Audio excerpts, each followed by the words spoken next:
when are you putting it? Where are you putting it to? It's like putting something on nothing. What this is about is federal government says, go and bring these voices or opinions to us. They didn't say when you bring this, we'll immediately start oil resumption. No. It says these opinions which you come with as the Ogonis, we would then sit as a federal government team and negotiate. It didn't say whatever voices the facilitation team or the dialogue team that went to Abuja to brings, becomes what it is that the federal government would do. No, not at all. So I think we must be very clear and inform our people what happened and what it is. What it is we have petitioned ourselves and fought ourselves so much, so we send conflicting signals about what we want to the government. I'm not for any reason holding brief for the government because there may be complicity. But like I said, for the first time, we may be seeing a government that wants to build on the failures of previous other attempts at engaging the Ogoni people. So, and what this is we're hearing quite a lot of opinions, but we want this to be brought together as one, to be brought together as a body of opinions. And then we can sit down in the negotiation process. I can also let you know that part of what is being contemplated as part of the work plan is that following the collation of opinions, memoranda, templates from whoever, that when all that is synthesized, this would be taken back to the Ogoni people at a second Congress where this would be informed them so that at least they're aware, and give, their own approvals or their own consent, to, in the main, to take this as the body of what, whoever is going to negotiate on behalf of the Ogonis would negotiate with the federal government. So we are not constituted, or we are not here to say that because I went to Abuja means that whatever opinion somebody brings, that when I now take that opinion very quickly to the federal government agrees with that. No. So the point we're saying is that we are just a body who, who is asked to go to talk to all Ogoni people and bring up all their opinions. And let me also help say that, because I know that this comes from the mistrust of quite a lot of years of, there's quite a lot of elite mistrust going on. There's quite a lot of, it's not just in Ogoni.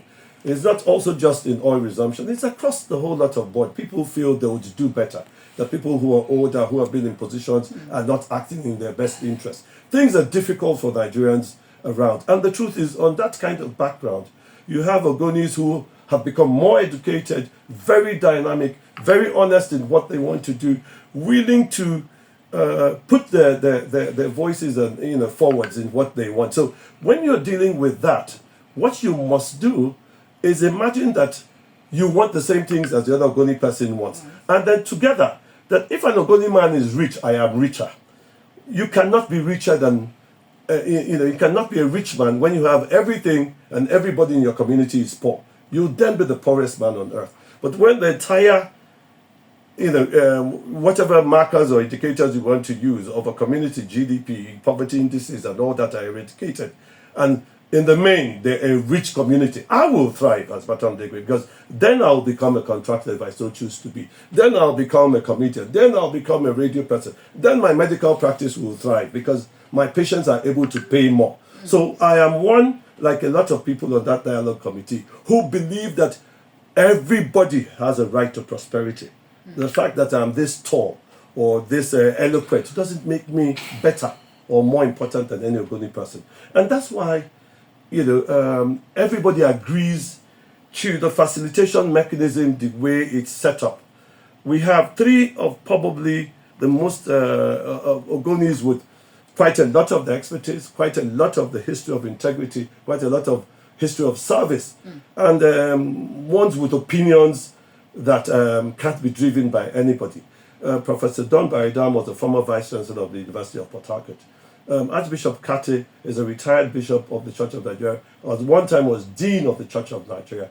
Barrister Tom Orage has served this state, Rivers State, in two succeeding military administrations as a member of ExCon Commissioner. So these are some of the kinds of people who are facilitating this process. And trust me, they are clear about what it is. whoever has other reasons, the dynamism has grown activism. It has grown business.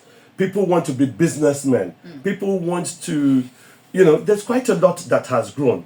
But all I try to say all the time is that there will be enough space for all of this. Each of these can wait and hear what the Ogonis say and then move the activism higher.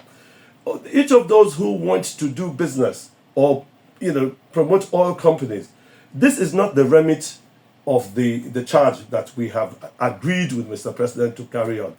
Whoever wants to float a company or wants a special purpose vehicle or whatever, I think that is beyond the remit of this facilitation.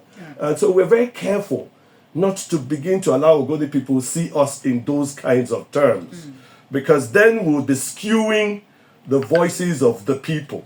We really are set up to just offer the opportunity to each and every Ogoni man who has a view about what he wants to be done to better his life, to be said to the federal government as a basis of negotiation.